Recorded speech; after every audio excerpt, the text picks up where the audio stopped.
Good evening, this is KTN Business. My name is Boni Tunya. Now, Kenyans have begun feeling the impact of the recently enacted VAT law as prices of various goods go up, such as milk. Now, the prices have been heading north. Now, the law has drawn public backlash after Kenyans watched their purchase powers diminish considerably when traders raised their prices to take effect of the new law. But will this new law yield the returns the government is anticipating? Adelaide Changole attempts to answer that question. People who are able to shop in where there is high turnover should be able to pay this tax. It is that statement by the Treasury Cabinet Secretary Henry Rotich that sets the stage for the coming into effect of the new VAT law. The law reduces the list of goods that are exempt from tax from 443 to about 40, including maize and wheat flour, sanitary pads, rice, bread, and selected medicines and seeds.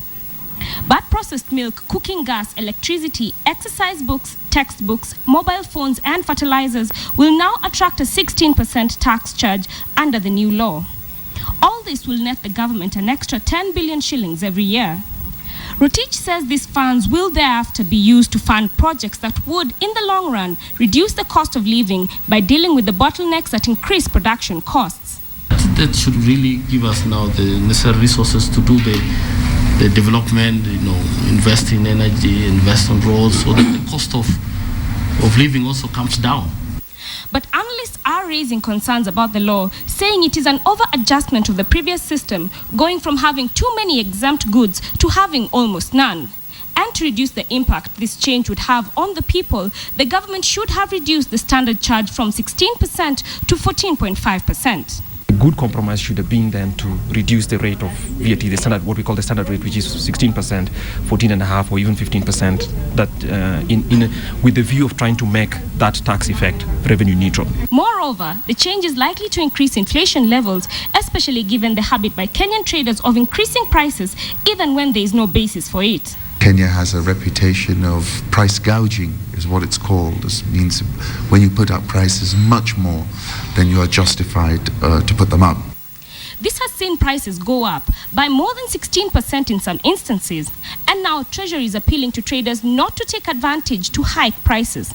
Don't want businessmen also to take advantage and start revising their prices, and blame it and say that it's really the VAT. Consumers are now expected to adjust their spending patterns to minimize tax spend, reducing demand for goods, which will lead to lower investment in the economy and less employment.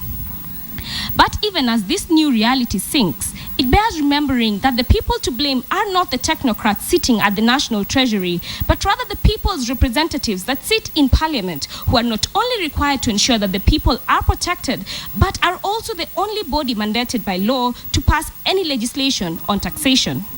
Adelaide Changole, KTN Business Today.